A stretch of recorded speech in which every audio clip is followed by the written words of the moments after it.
am President and Vice Chancellor, Amity University, Jaipur. I will introduce very briefly myself, and I will also request all panelists to introduce themselves before we start actual discussion or debate. So I joined Amity University very recently, just this January, and before that I was 20 years I was in Australia. I did my master's and PhD in Australia from Monash University, and then had some experience, teaching experience, leadership experience in international higher education, and recently joined Amity University. Many of the best practices, what we are doing here in India, because of regulatory requirements, because of competition, because of the way the whole higher education sector is changing or moving, I think we are trying to follow many of these best practices. However, I have a lot of perspective with regard to international best practices, and as and when required, I will give my views and opinions about that. So I would like to request each of the members, starting from Dr. Raj Singh. He was also with Amity for some time. To introduce yourself very briefly, please.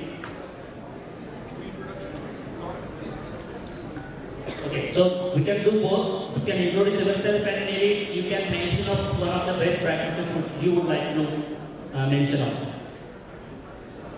Good afternoon, everyone. As mentioned, Dr. Raj Singh, Chancellor University of Gurgaon. I can't stop the nostalgia of being back to Jaipur, where I spent over 3 years as the Vice Chancellor of Amity University. Whatever I say, 2-3 things, please take it as coming from a person who has attended 5 universities in 5 different states and all of them private. That's an achievement.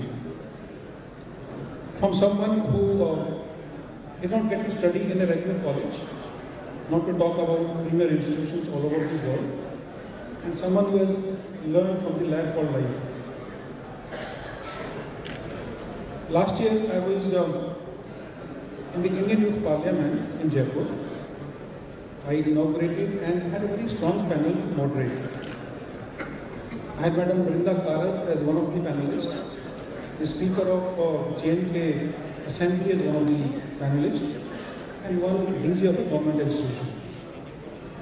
When I was talking, one girl from a leading school in Jaipur got up and stopped me and said, "Sir, I need to ask you something, sorry for interruption." Her throat was choked, tears in eyes, hardly able to speak. And she said, and this IYP was held about 6 days after the 6th class girl was raped in Jodhpur and a 3-year-old girl was raped in Delhi. So it was immediately after that. And this girl said, "Sir, what's the reason? What has happened to society?"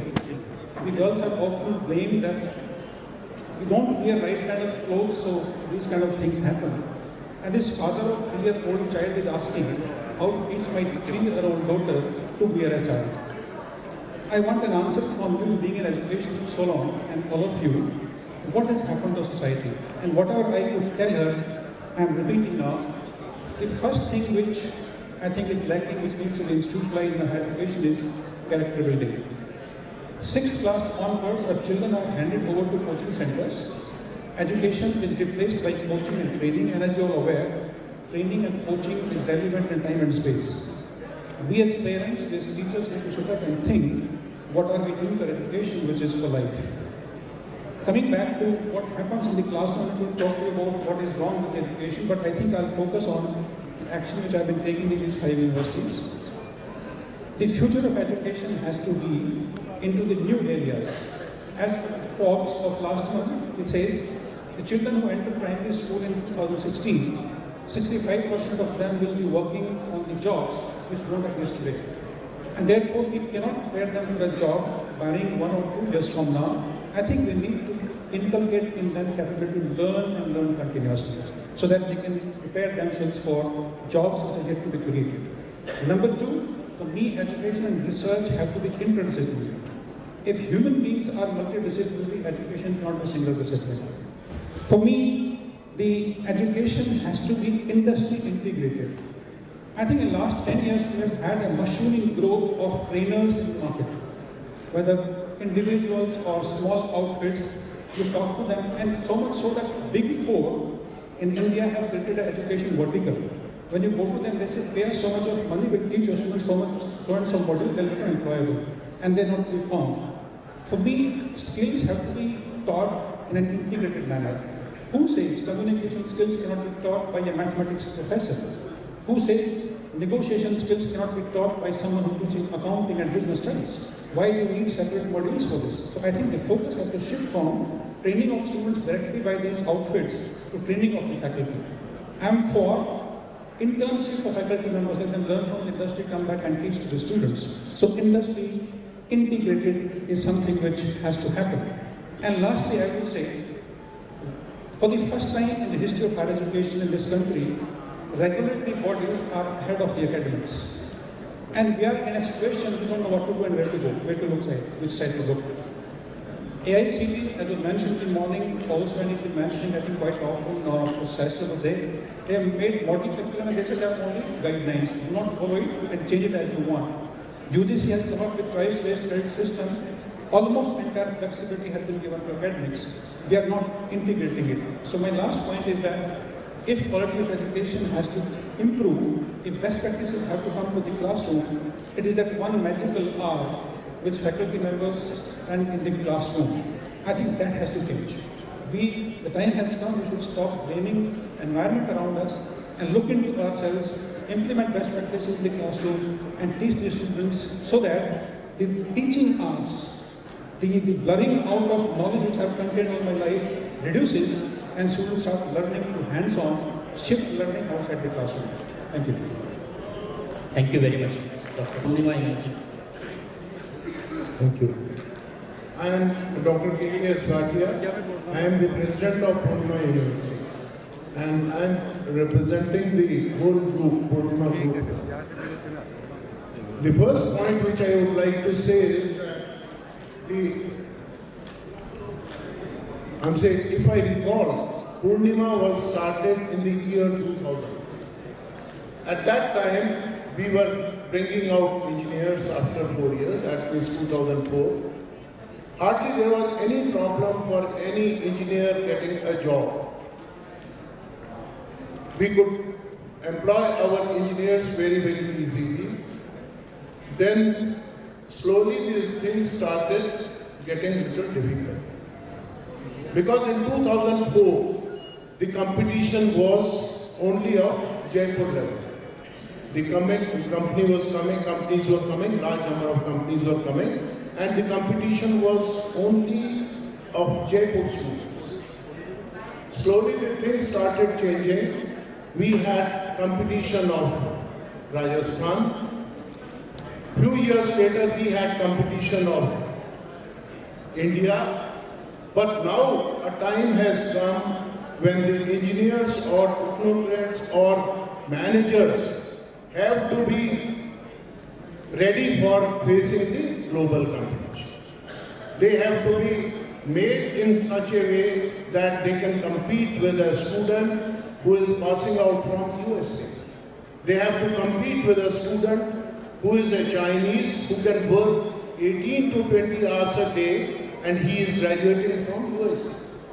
So, number one is that we have to make our managers and engineers competent enough to face global competition.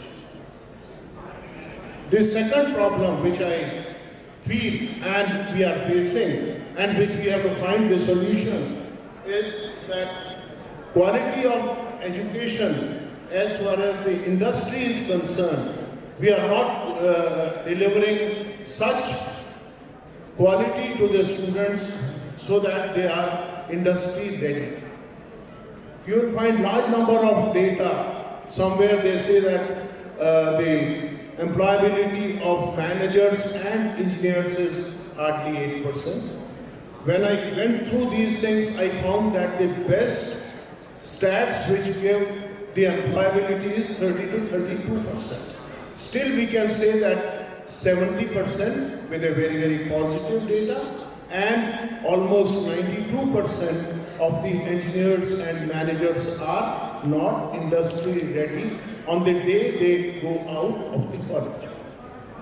So we have to definitely do something. For last about 2 years, we are feeling that in Jaipur also, large number of things, what our Professor Raj Singh also said, that large number of industry-institute interactions are taking place. But as I always say that we Indians are very good as beginners, extremely good as beginners, but slowly we lose our momentum. Hence, we have to have large number of institute-industry interaction programs wherein we take a step ahead. The problem is very clear. Now we have to find the solutions to that. Adding to that, I can say that now AICTE is thinking of that any graduate who goes out, whether he is an MBA or BBA or he is a BTech holder, for last semester he will be spending in the industry. Very, very nice idea, excellent idea, undoubtedly should be totally supported. But if we look at the other thing, 1947, India had only 32 engineering colleges. Population was also only 36 crores. But today, we have got more than 5,000 engineering colleges. We have got umpteen number of MBA and BBA colleges. Almost 900 plus universities. Hence, please imagine a situation where in all these students who are in final year, one whole semester, that is almost we can say about 120 days they have to spend in the industry. How can we get so many of industry who are ready to accept the students? Ready to accept is a very easy thing, but to providing them 120 days of training, that is a very, very big issue. Government, when they say that we should have last semester as the training, then they should also come out very boldly insisting on the industry that they will accept such students as well as they will provide them real good training. Just to quote one instance, when I went for my training about 40-45 years back, I remember we had 300 students, all had to go for 2 months training, and our BITS Pilani at that time, they insisted the company that we get all the program of 60 days of the student right at the beginning. Hence, government has to come forward. The people who are organizing the institute industry interaction, they have also to come forward with providing excellent training to students. We can take it also that students are not interested, but we have to insist on very good training, then only that gap will be reduced. At present, I'll only say these things, and as I said, I am Dr. Bhatia, KKS Bhatia, President, and I did my engineering from BITS Pilani. Then I went to IIT Bombay, had my further degrees, then served at IIT Bombay for 4 years as a faculty member, shifted to IIT Roorkee, wherein I spent about 30 years. Thank you very much. Thank you, thank you. Just before our next speaker, can I request all of the panelists now from both Dr. Raj Singh and Dr. Bhatia, industry interaction or industry integration.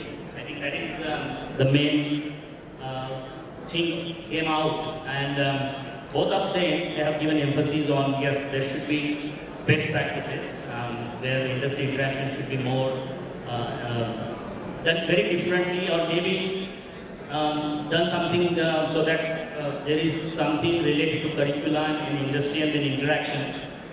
I was thinking audience might be interested in seeing some examples or getting some examples what exactly mean by industry interaction, because it's a very broad term.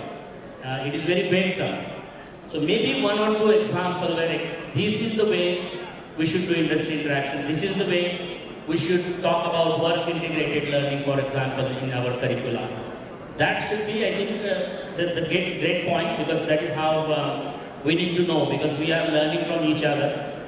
Whatever best practices elsewhere, I think everyone would like to follow, or everyone would like to do something and look at those best practices, learn from those best practices, and try to integrate into curricula or their programs. So I suggest all other panelists or members can mention of one or two best practices, even if it is one, but gutsy example of best practice, either from their institution or where they have heard from somewhere, which has some impact on our higher education.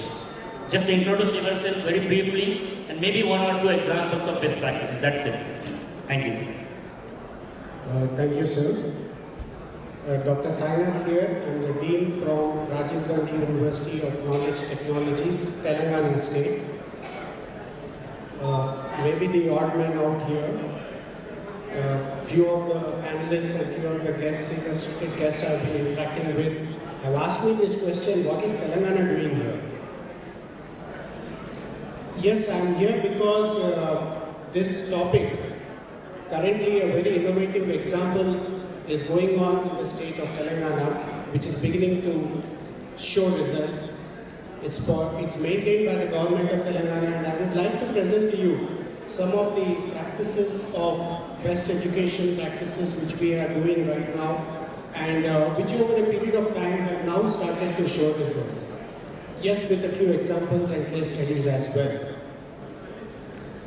Rajiv Gandhi University of Knowledge Technologies, which is RGUKT for short, is established by the government of Telangana, caters 85% of the students to the rural community. Now, out of the 1.2 billion students that we have, the rural community students are perhaps the most neglected and unable to get access to higher education for a variety of reasons. This university, which was established in 2008 by the then government of Andhra Pradesh, has been catering primarily to the talented rural youth. And it was a long time back that we thought that the triple I model, that is the industry, institution, interaction, would work the best for us for a variety of reasons. An industry, institution, interaction would automatically mean that we have to upgrade our laboratories to cater to the demands of the industry. Today, we have Intel, which has set up an IoT lab in our campus. We also have an advanced robotics laboratory, a three-dimensional printing laboratory, which we are working on for printing and painting technologies. We also have an advanced material characterization laboratory. All these are purchased and set up primarily with the focus of what the industry demands are. And we already have consultancy works going on, and not to mention the knowledge which the students and the faculty are picking up due to this interaction.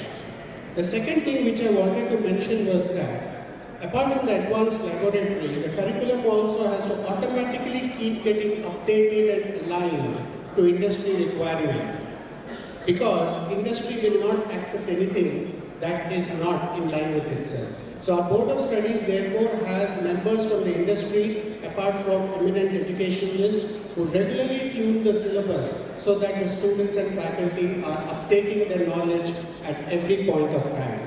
But the third most important offshoot of this Triple I initiative, which we found among our students, is that the university now becomes a constant test bed for trying out various technological innovations. Now, everything what I am telling you now has to be viewed in the point that 85% of the students do not even know how to speak when they enter into the portals of the university.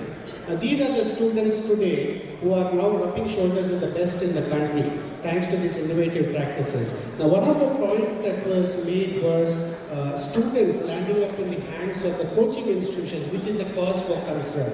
One of the best practices the university has undertaken, which I doubt any other practice exists like this, equivalent of this in the country, is we take students into the BTech 6-year integrated course after the 10th class itself, before they land in the hands and clutches of these coaching centers. So we still have time to work with them, tune them to the industrial requirements, train them for an engineering mindset, and that is how we are beginning to make a little bit of success over here.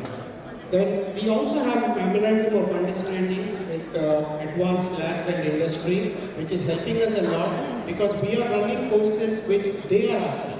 For example, we have an MOU with CITD, Central Institute of Tool Development. We have MHRD's NCRI also, they have an MOU. NASCOM, we have an MOU to run the QP and FSID program. The first batch of data analytics is going to pass out shortly in this course. We also have an MOU with NFTDC, many more, which I just mentioned a few of them. And RGKT also constantly talks about technology. Now these are very impressionable minds we are talking about here.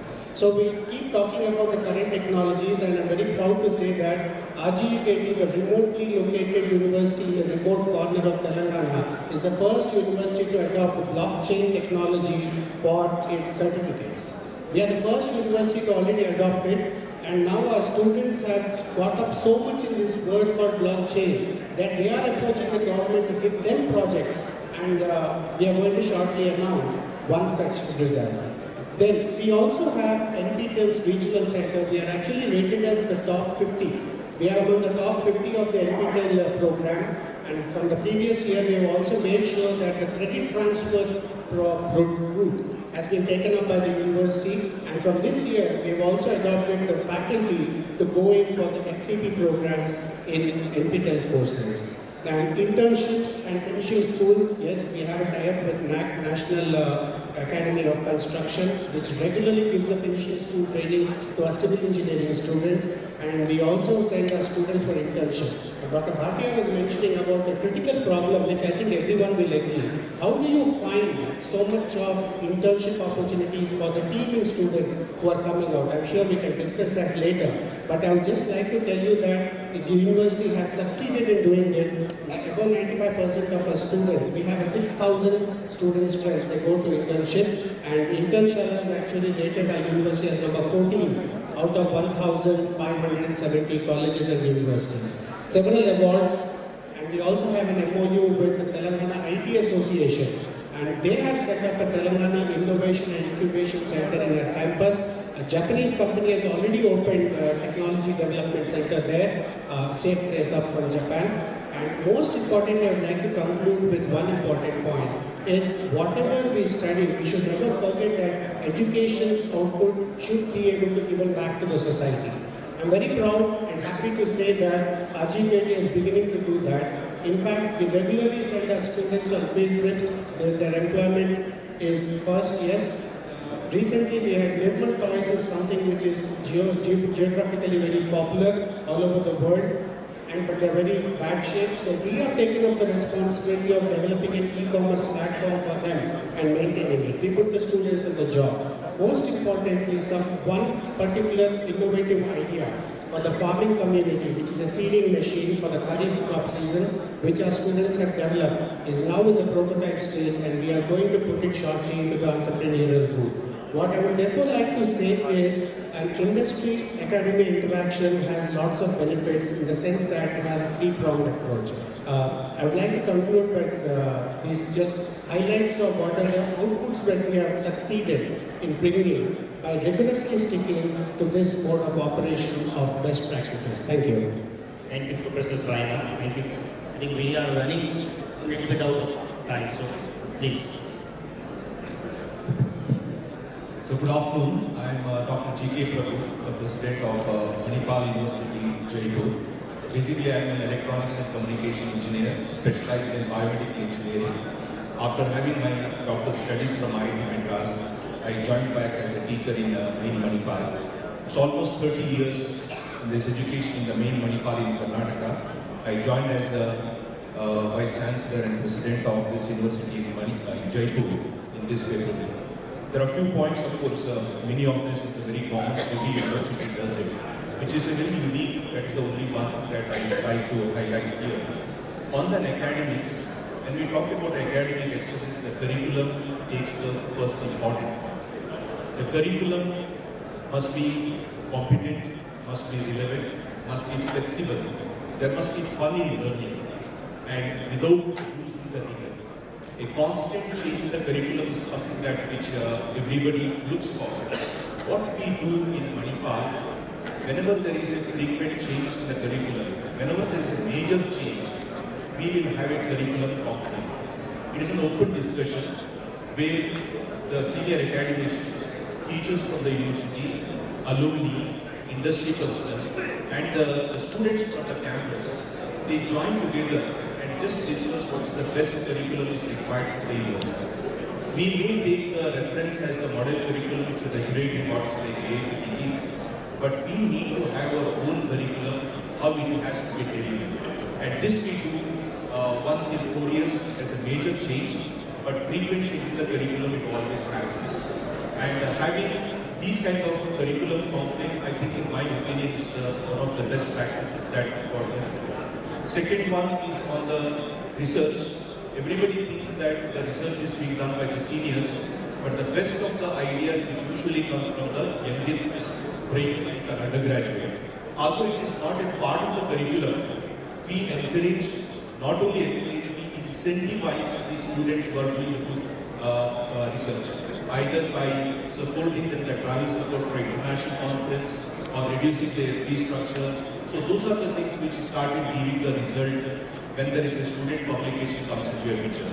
And in the industry interactions, of course, everybody does the internship and the placement. But what we also did deliberately in all the board of studies, there will be one industry person, because he or she will bring the relevance in the curriculum. And we also said, because most of the time we say that we need to create an industry-ready graduates. But unfortunately, many of my own faculty members haven't seen the industry. So that is the reason that we encourage our faculty to go for an industry or a sabbatical, be there, and once they understand the culture of the industry, they will come back and they will introduce that. The last point that I would like to highlight on the experiential learning. Many of the students will say that it's too much theory, it's a very boring, no hands-on experience. Because that, what we said, we introduce something called as experiential learning, introducing these major projects, whether it's a formula car, all-terrain vehicles, aero kind of a specific kind of work.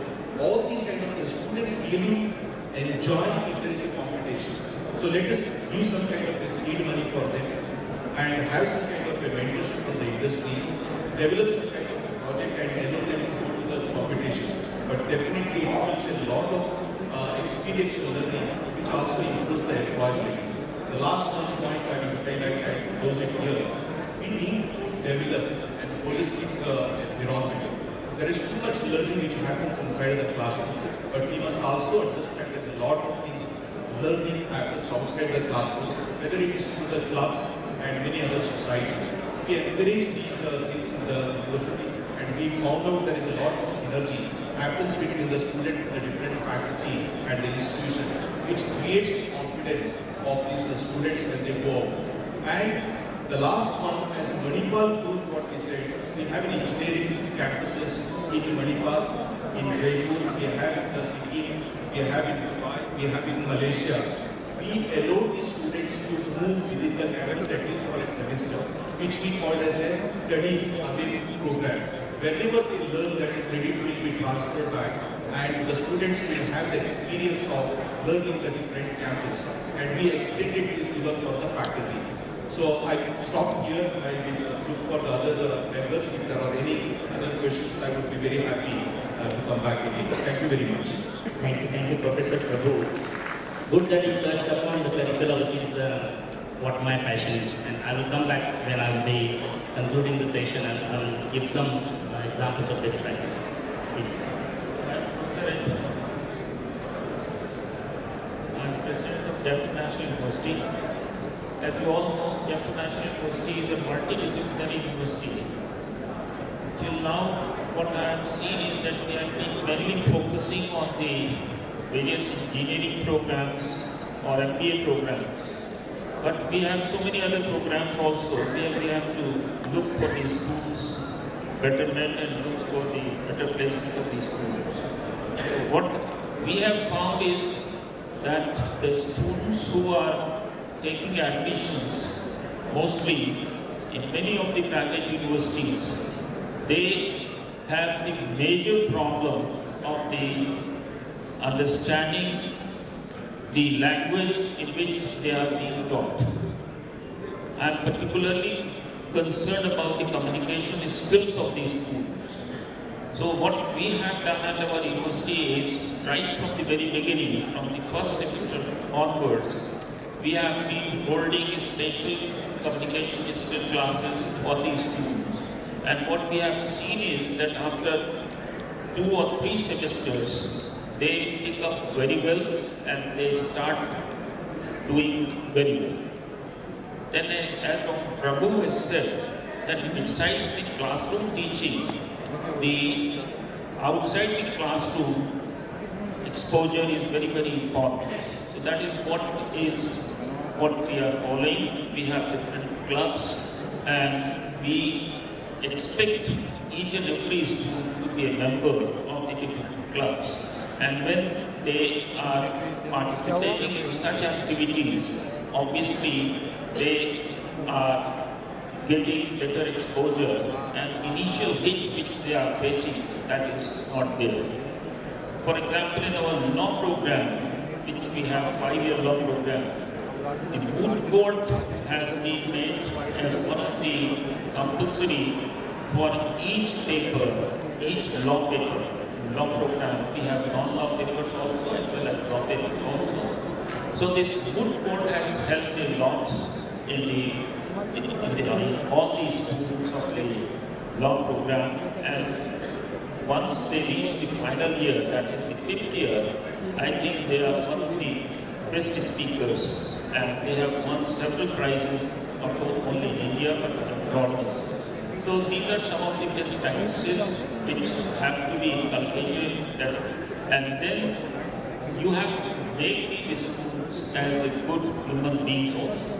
That is very important, because unless they have the ability, they can work in a team, which is very, very important. Perhaps it will be difficult for them to adjust when they go abroad or they go at different places in India or after the placement.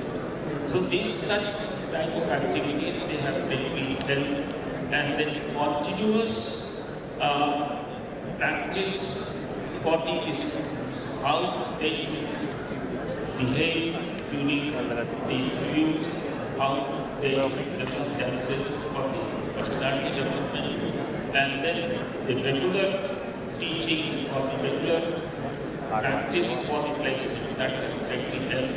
And I find that many of these students, even of BA, BSc and DCOM, they get well placed if you follow some of these practices. Thank you. Thank you. Good afternoon. I'm Dr. Sunil Sharma, Pro-President, NIMS University. Basically, I'm a maxillofacial surgeon. So, in this world of competition, there is competition not among the students, but amongst the higher education institutions also. So, it is not a choice, but it is a compulsion to have best practices in the campus. Every institution is following best practices in the form of innovations, teaching and learning, industry, integrated teaching, student welfare, teachers welfare. But I will talk about our commitment towards environment and social commitment as a higher education institutions. So when we decide our social commitment, so we must take into consideration the local society. We are a university situated in a rural area, so the habits like smoking, tobacco chewing, tobacco pan, parak, gutka, everything is very rampant in these areas. Our university has started a tobacco cessation center. To break these habits, we are doing the counseling as a part of our community outreach program, we are going to the villages, giving the trainings, teachings. And also we have adopted few villages where our team is going to give training regarding maintenance of the general hygiene, as well as we are distributing the manuals provided by the Dental Council of India regarding the maintenance of oral hygiene. We are training the principals of local schools regarding the maintenance of oral hygiene. And when we talk about the environment, we must respect, we must conserve the energy, the water. We must practice the energy conservation in our campuses and adopt the best practices regarding the conservation of the environment and our social development. Thank you.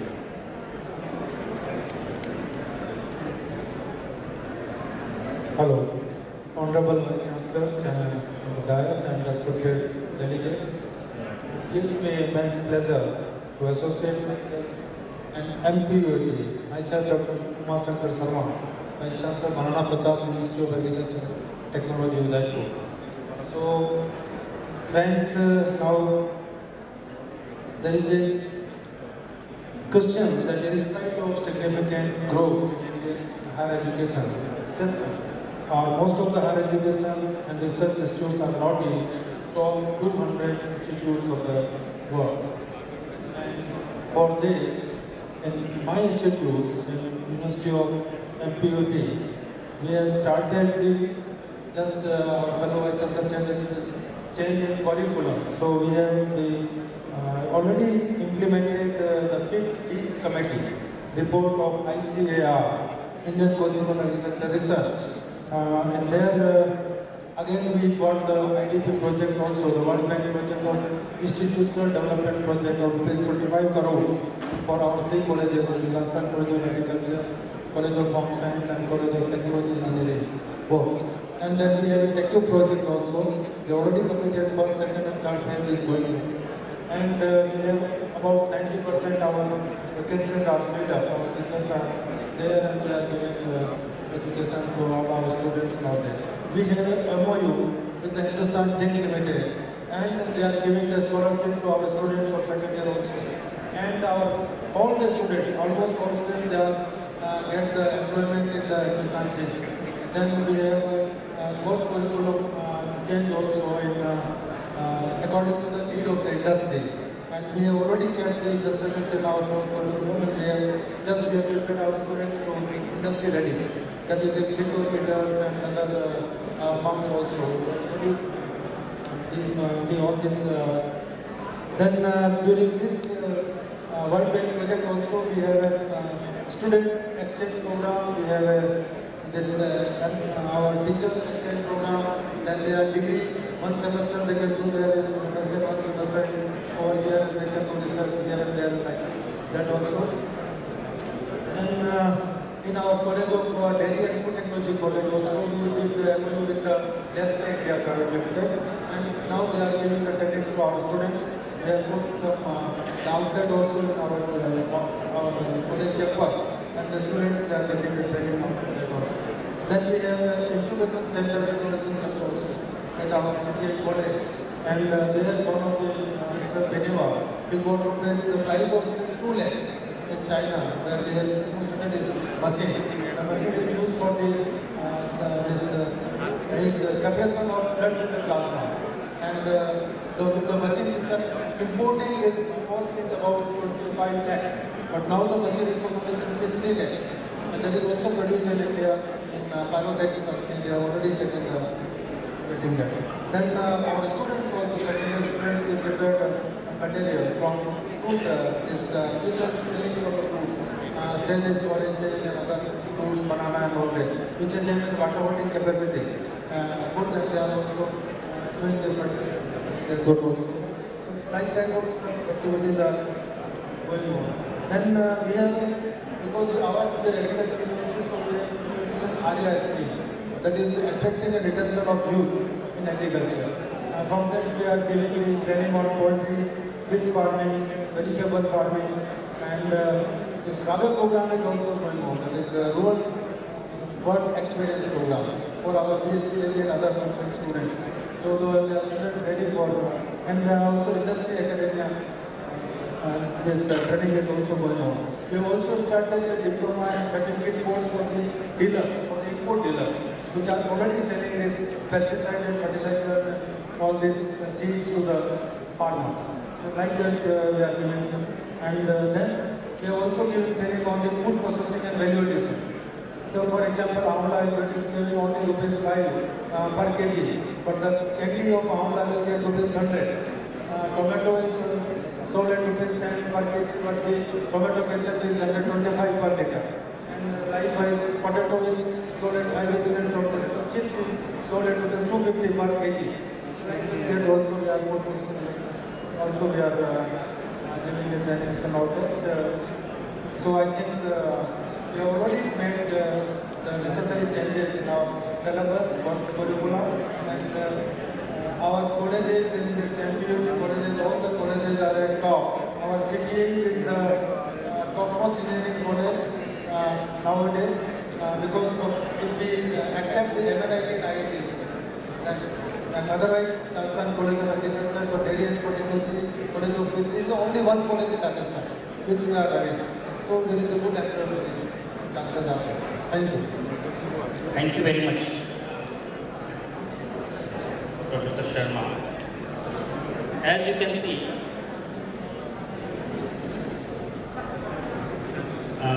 there's one panel member just arrived a bit late, so we'll give some opportunity. But before that, I just was thinking to sum up and see what we discussed about. So everyone is agree that industry interaction is very important.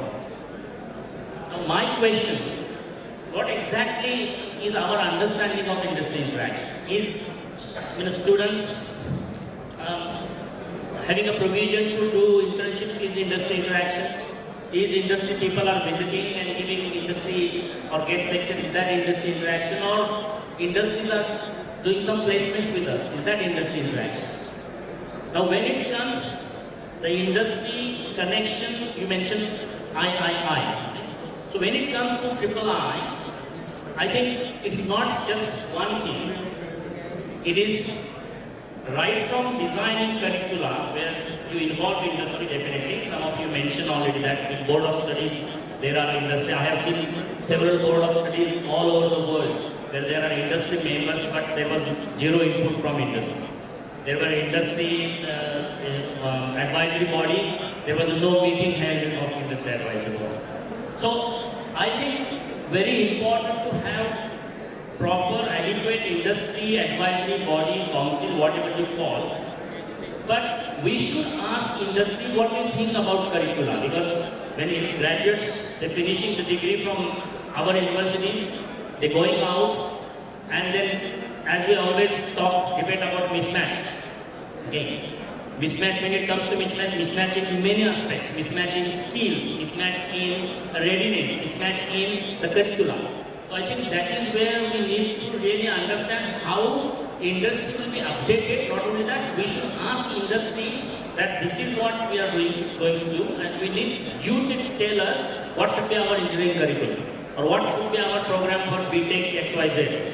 Similarly, industry need to have such a trust on us. That is why you can see why many universities in the US they got successful. Why the National Science Foundation program is highly regarded program, where government puts money, industry puts money. When there is a problem with the industry, the first person industry will think is university. That is not happening in India. So if there is a problem industry is facing, industry will always try to find consultant. Industry will always try to find another industry person. But they will not never think of university, and they will not never trust universities, because that has not been done. I'm not talking about IITs, they have a lot of trust. IISCs, they are doing great jobs.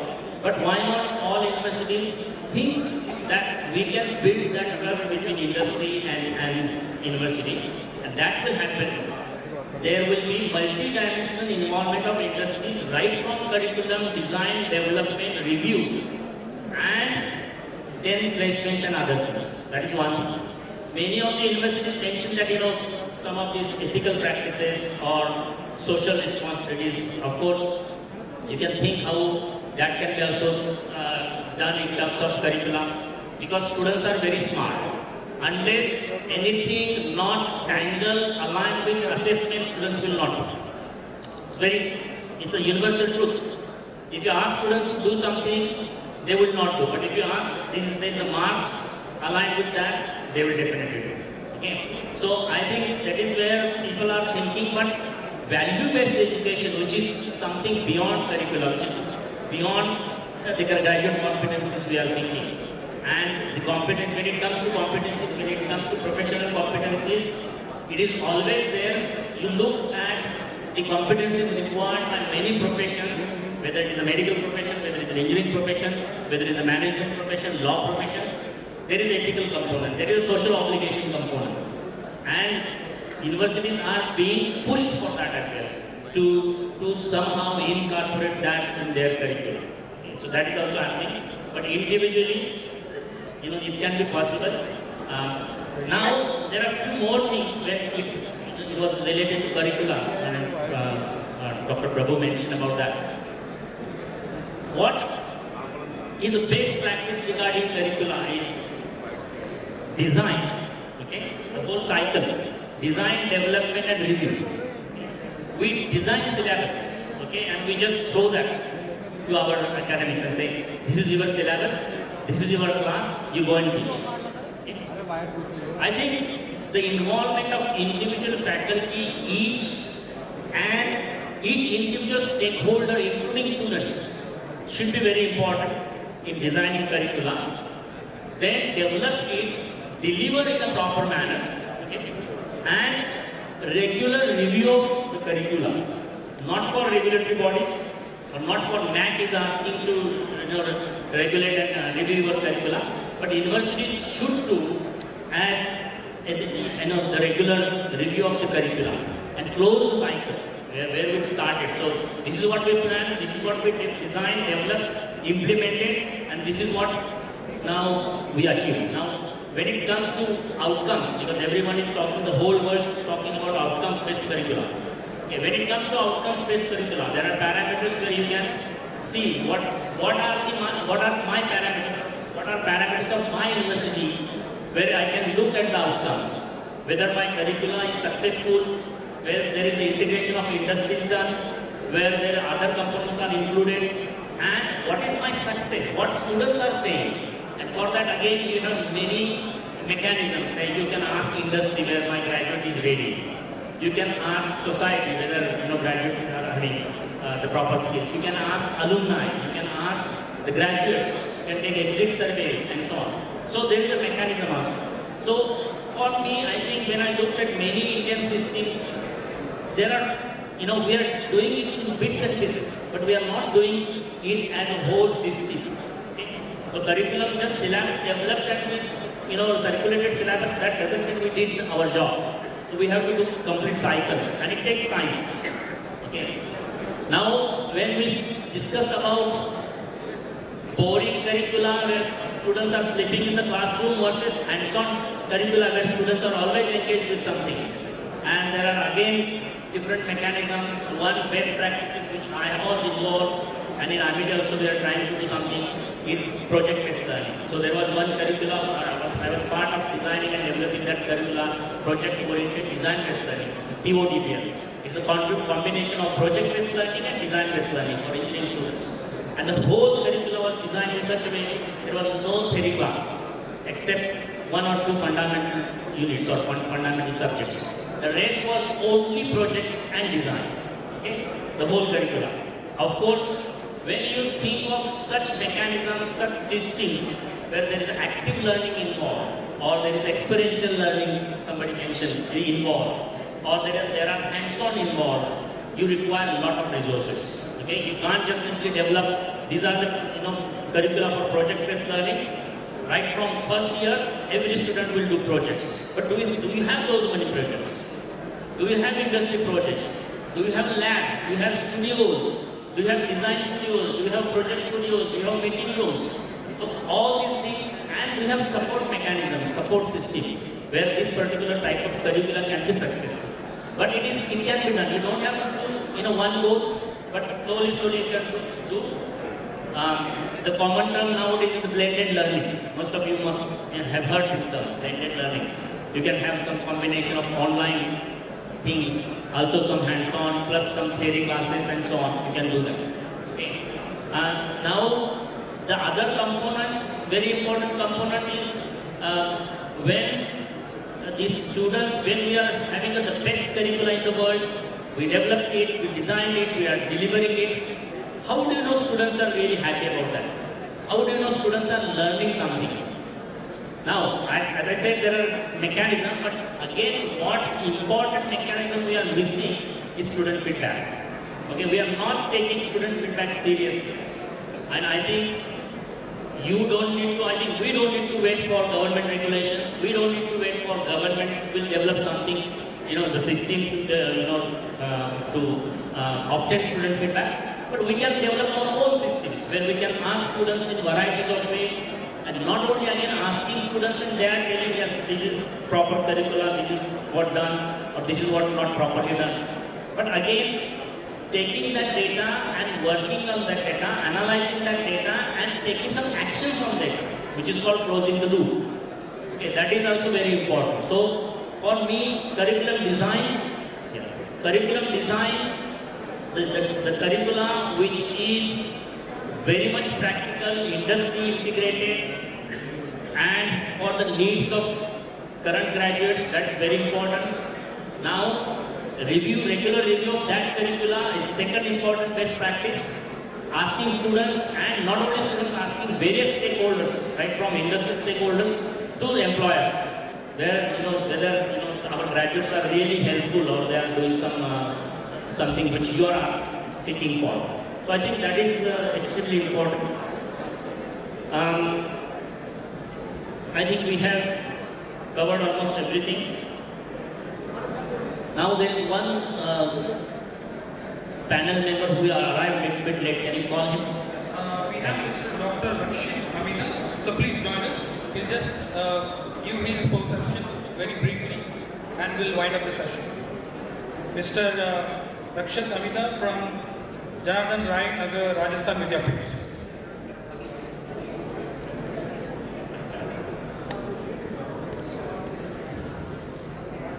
माननीय कुलपति महोदय की अनुपस्थिति में मैं doctor रक्षित आमेटा जनार्दन राय नागर राजस्थान विद्यापीठ deemed विश्वविद्यालय उदयपुर की कुछ विचारधारा के अंश आपके सामने रखना चाहूँगा। यद्यपि सम्मानित मंच पे विराजे सभी विद्वान अनुभवी वक्ताओं ने अपनी बात से हायर एजुकेशन में हम किस तरह से बेस्ट प्रैक्टिसेस को ला सकते हैं उसके बारे में बताया। मैं अपनी बातों को कुछ पॉइंट के तहत आप तक पहुँचाना चाहूँगा। पहला बिंदु यह है कि हमारा विश्वविद्यालय 1987 में एस्टेब्लिश हुआ है, लेकिन उसकी जो पैरेंटल बॉडी है वो 1937 में श्रमजीवी महाविद्यालय नाम से स्थापित हुई, जब हमारा देश स्वतंत्र भी नहीं हुआ था। और वहाँ एक कंसेप्ट था कि जो लोग जॉब कर रहे हैं, पढ़ाई नहीं कर सके, दिन में जॉब के बाद शाम को वो एजुकेशन करें और पढ़ाई भी पूरी करें। वही आज भी कंसेप्ट चला आ रहा है।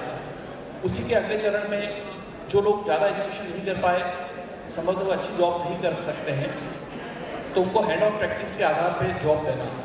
तो आज भी हमारे विश्वविद्यालय के द्वारा अलग अलग गांवों में कौशल विकास केंद्र चलते हैं, जहां थोड़ी पढ़ाई किए हुए लोगों को कुछ इस तरह के कामकाज सिखाए जाते हैं जिससे वो अपना रोजगार प्रारंभ कर सकें।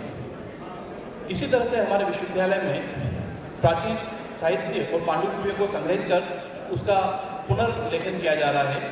इसी के तहत महाराणा प्रताप, मीराबाई, चतुर सिंह जी बाबूजी, इनके जो साहित्य थे जिसके ऊपर काफ़ी रिसर्च की आवश्यकता थी, वो आज भी वहाँ पर हो रही है। और मेरा ऐसा मानना है कि आज भी हम रिसर्च कर रहे हैं उस चीज़ को जो ऑलरेडी सर्च है। तो कहीं ना कहीं भारतीय जो विज्ञान है, प्राचीन विज्ञान, एंशिएंट साइंस, उसके अलग अलग पहलुओं को हमें साइंस के आधार पर और एक्सपेरिमेंट बेस्ड वापस लोगों के बीच में लाना चाहिए और संभवतः भारत को इसमें अपनी प्राथमिकता दिखानी चाहिए। और विश्वविद्यालय की इसी तरह की जो पृष्ठभूमि रही है, इसको देखते हुए मुझे लगता है कि इस तरह की शिक्षण संस्थान जो इतने वर्षों से देश को अपना योगदान दे रहे हैं, उन्हें सांस्कृतिक धरोहर के रूप में भारत सरकार द्वारा एडॉप्ट किया जाना चाहिए। हायर एजुकेशन में बेस्ट प्रैक्टिसेस के तहत मैं कुछ बिंदुओं की ओर आपकी आकर्षण चाहूँगा जो संभवतः मुझे लगा कि पहले के दिए हुए वक्ताओं से थोड़े अलग हो सकते हैं। एक तो ये कि हर विद्यार्थी पढ़ाई में बहुत अच्छा हो ऐसा आवश्यक नहीं है, तो हमें उस विद्यार्थी के उस गुण को देखते हुए, पर्सनालिटी को देखते हुए हमें उसके लिए बेस्ट ऑप्शन क्या हो सकता है उसका सिलेक्शन करना है। आइदर वो पढ़ाई के माध्यम से करे या हैंड ऑन कोई उसका इस तरह हम स्किल डेवलप कराएं जिससे वो जॉब दे सके, क्योंकि उद्देश्य हमारा एक ही है कि हमारे हायर एजुकेशन करके बच्चा सोसाइटी में अपनी सेवाओं को दे, तो किस तरह से वो बेस्ट दे सकता है उसका हमें देखना है। इसी तरह से दूसरा एक बिंदु है कि हम किसी भी चीज़ को किसी के मनवाने के लिए, उसका पालन करवाने के लिए दो ही चीज़ें, या तो हम फोर्स करें या वो विलिंगनेस से उसको अडॉप्ट करें। फोर्स से लंबे समय तक की इनिंग नहीं रहेगी, तो विलिंगनेस जब स्टूडेंट में आएगी कि वो जिस कोर्स को कर रहा है, जो उसका बेस्ट ऑप्शन आता है, अकॉर्डिंगली वो उसको अपना बेस्ट आउटपुट देगा। इसमें कहेंगे कि हमारे इंस्टीट्यूट्स को ही और टीचर्स को ही उन्हें हेल्प करनी है। इसी तरह से एक बिंदु की ओर मैं आप लोगों का आकर्षण चाहूँगा कि सभी जगह भारत के यूनिवर्सिटीज़ और इंस्टीट्यूट में बेस्ट फैसिलिटीज़ हो ऐसा नहीं है, जहाँ पर फैसिलिटीज़ बहुत कम है। लेकिन मेरा ऐसा मानना है व्यक्तिगत कि बिना इस चीज़ का एक्सक्यूज़ किए कि हमें सुविधाएं नहीं मिल रही है, जो सुविधाएं हमारे पास है उसका बेस्ट आउटपुट हम दें, तो उसके लिए हमें प्रयासरत रहना चाहिए और अपने विद्यार्थियों को उसके लिए प्रोत्साहित करना चाहिए। और अंत में मैं केवल यही बात कहना चाहूँगा कि पढ़ाई के माध्यम से हम विद्यार्थियों को निश्चित रूप से एक अच्छा नागरिक बनाने का प्रयास कर रहे हैं, लेकिन मानवीय मूल्यों की ओर भी हमें ध्यान देना होगा, क्योंकि अपनी रोजगार के साथ साथ हमारे समाज में एक अच्छे नागरिक के रूप में भी अपना योगदान दे पाएँ। इस तरह का भी हमारे को एक करिकुलम में उनके एक बेस्ट ह्यूमन बीइंग के लिए सोचना चाहिए। धन्यवाद। Thank you very much. Just one more thing now. Officially, I would like to thank you all panel members. But because this session is about best practices, the move, the way forward, I think the government or it's a bold request from my side or suggestion that we should also share best practices. I know it's a competition, we are living in a very competitive world. We compete with each other, but I think sharing best practices is also a good idea. So we can learn from other universities. I think somehow if there is a cluster formed and we can share our best practices, one or two examples, and universities can learn from each other. That would be, I think, a very healthy competition in higher education and healthy growth. Thank you.